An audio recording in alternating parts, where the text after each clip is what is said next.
कुछ लोग कहते हैं कि पप्पू यादव की राजनीतिक महत्वाकांक्षा ने ही उन्हें लालू यादव का दुश्मन बना दिया, तो कुछ लोग कहते हैं कि तेजस्वी यादव को बिहार की राजनीति में स्थापित करने के लिए लालू यादव ने पप्पू यादव को किनारे लगा दिया।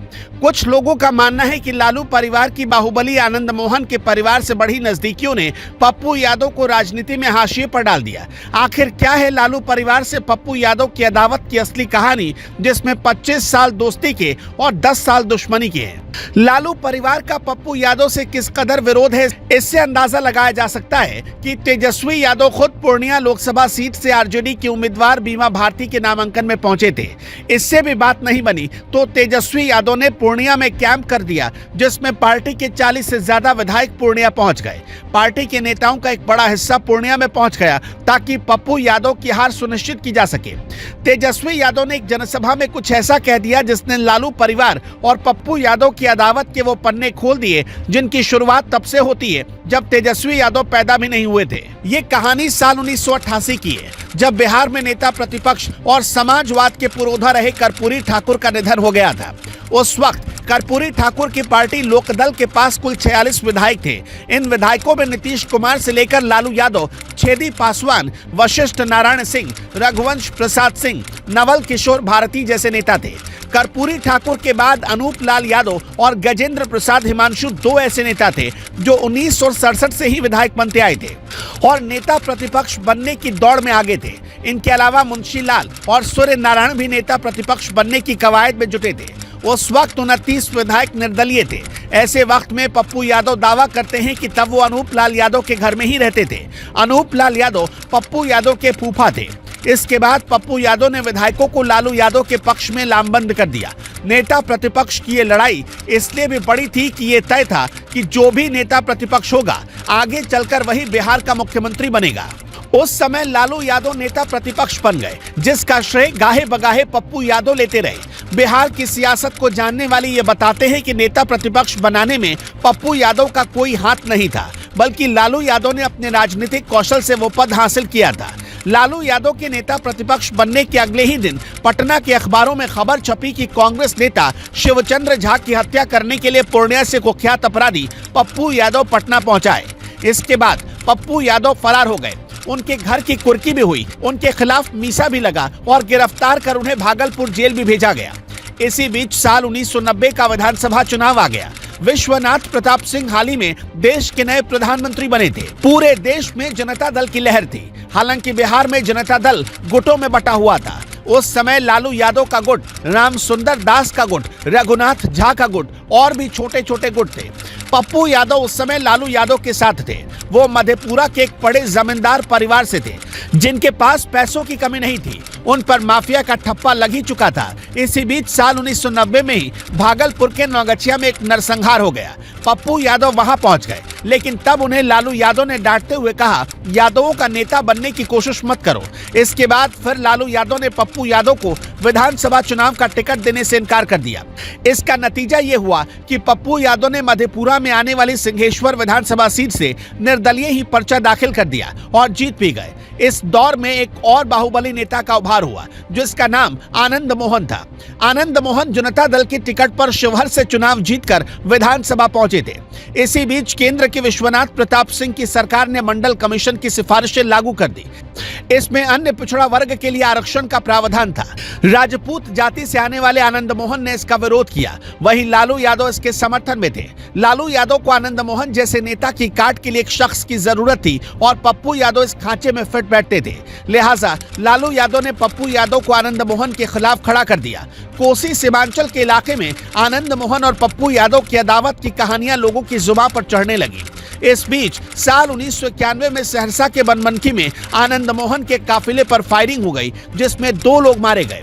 इसका आरोप पप्पू यादव पर लगा, लेकिन तब लालू प्रसाद यादव मुख्यमंत्री थे और उन्होंने अपने प्रभाव का इस्तेमाल करके पप्पू यादव को बचा लिया। इन सब के बावजूद 1991 के लोकसभा चुनाव में लालू यादव ने पप्पू यादव को लोकसभा का टिकट नहीं दिया। नतीजा ये हुआ कि पप्पू यादव एक बार फिर से निर्दलीय ही चुनाव मैदान में उतर गए। इसके लिए उन्होंने पूर्णिया लोकसभा का सीट चुना, लेकिन इस सीट के नतीजे ही घोषित नहीं हुए।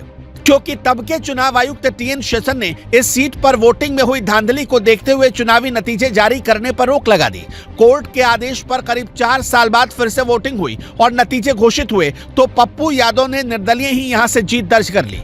इस बीच पप्पू यादव ने अपनी एक पार्टी भी बना ली जिसका नाम बिहार विकास पार्टी रखा था, लेकिन बाद में उन्होंने मुलायम सिंह यादव की समाजवादी पार्टी के साथ अपनी पार्टी का विलय कर लिया। 1996 के लोकसभा चुनाव में पप्पू यादव ने लालू यादव नहीं बल्कि मुलायम सिंह यादव की पार्टी सपा से पूर्णिया लोकसभा का चुनाव लड़ा और फिर से जीत दर्ज की।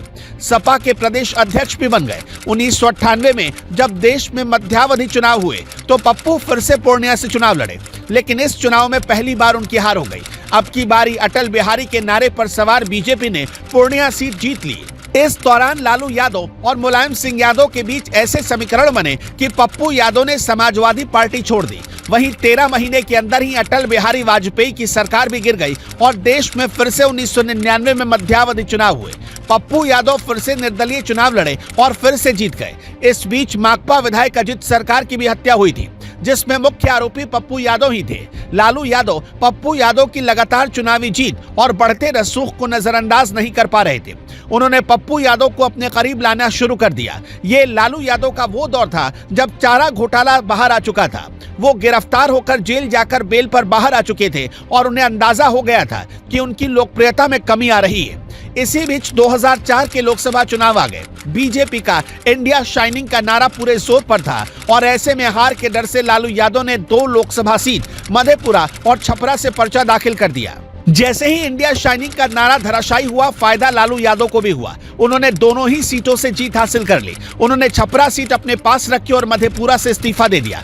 पप्पू यादव को लालू ने मधेपुरा से उम्मीदवार बना दिया। पप्पू यादव मधेपुरा का उपचुनाव जीत गए। लालू पप्पू के संबंध भी प्रगाढ़ होते चले गए। साल 2008 में पप्पू यादव को अजित सरकार हत्याकांड का दोषी ठहराया गया। सीबीआई की कोर्ट से उन्हें उम्र कैद की सजा सुनाई गई तो 2009 का चुनाव नहीं लड़ पाए। मां शांति प्रिया को निर्दलीय चुनाव लड़वाया, लेकिन उनकी मां भी हार गई।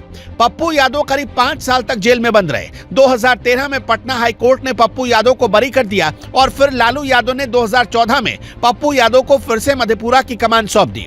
जेल से छूटने के बाद पप्पू यादव मोदी लहर के बावजूद 2014 में मधेपुरा से चुनाव जीत गए। 2015 में उन्हें बेस्ट एमपी का खिताब तक मिला क्योंकि उन्होंने लोकसभा की कुल 57 बहसों में हिस्सा लिया।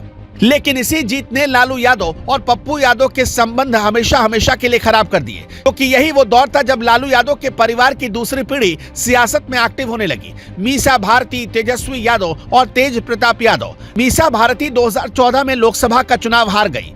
तेजस्वी और तेज प्रताप 2015 के विधानसभा में उम्मीदवारी दर्ज करवाने लगे थे और पप्पू यादव पार्टी में हाशिए पर जाने लगे थे, क्योंकि पप्पू यादव को लगता था कि यही वक्त है जब वो लालू यादव के सियासी उत्तराधिकारी बन सकते हैं। लेकिन तेजस्वी तेज प्रताप की सियासी मौजूदगी ने पप्पू यादव के अरमानों पर पानी फेर दिया।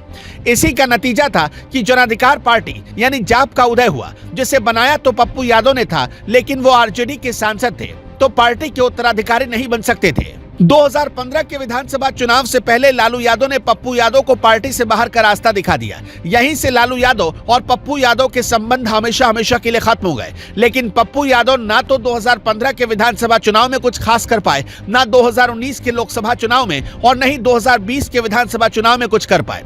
2020 के बिहार विधानसभा चुनाव में भी लालू परिवार की पप्पू यादव से नाराजगी तब और खुलकर सामने आ गई जब तेजस्वी यादव ने बिहार की 243 विधानसभा सीटों पर चुनाव प्रचार तो किया, लेकिन इकलौती सीट मधेपुरा में ही कैंप किया, जहां से पप्पू यादव चुनाव लड़ रहे थे। इस भयंकर नाराजगी के बीच पप्पू यादव को फिर से लालू की याद आई। 2024 के लोकसभा चुनाव की घोषणा से ठीक पहले उन्होंने लालू यादव के दरबार में हाजिरी दी। उन्हें आश्वासन भी मिला, लेकिन सीट नहीं मिली। इसके बाद पप्पू यादव ने अपनी पार्टी का विलय कांग्रेस में कर दिया, क्योंकि पत्नी कांग्रेस में और लोकसभा सांसद भी रह चुकी है। वो अभी राज्यसभा से सांसद है। उम्मीद थी कि पप्पू यादव को गठबंधन में ही सीट मिल जाएगी, लेकिन गठबंधन में पूर्णिया लोकसभा का सीट आरजेडी के पास चला गया। लालू यादव पूर्णिया सीट पर जेडीयू छोड़कर आरजेडी में आई बीमा भारती को उम्मीदवार बना बैठे। यहाँ भी पप्पू यादव के हाथ खाली ही रह गए। उन्होंने लालू यादव से भावुक अपील की, राहुल गांधी से भावुक अपील की, लेकिन सब जाया हो गया। जो हाथ खाली थे वो खाली ही रहे। इसका नतीजा ये हुआ कि पप्पू यादव पूर्णिया लोकसभा सीट से निर्दलीय ही चुनाव लड़ रहे हैं। वो कह रहे हैं कि लालू यादव ने पार्टी का विलय आरजेडी में करके मधेपुरा से चुनाव लड़ने को कहा और जब मैंने इनकार किया तो मेरी राजनीतिक हत्या कर दी गई। सियासत में भूल चूक माफ करने के लिए ख्यात लालू यादव और उनका परिवार पप्पू से इस कदर खार खाए हुए हैं कि तेजस्वी यादव ने अपनी पार्टी की पूरी ताकत इस काम में झोंक दी है कि भले ही बीमा भारती चुनाव जीते या ना जीते, लेकिन पप्पू यादव किसी भी हाल में चुनाव न जीत पाए।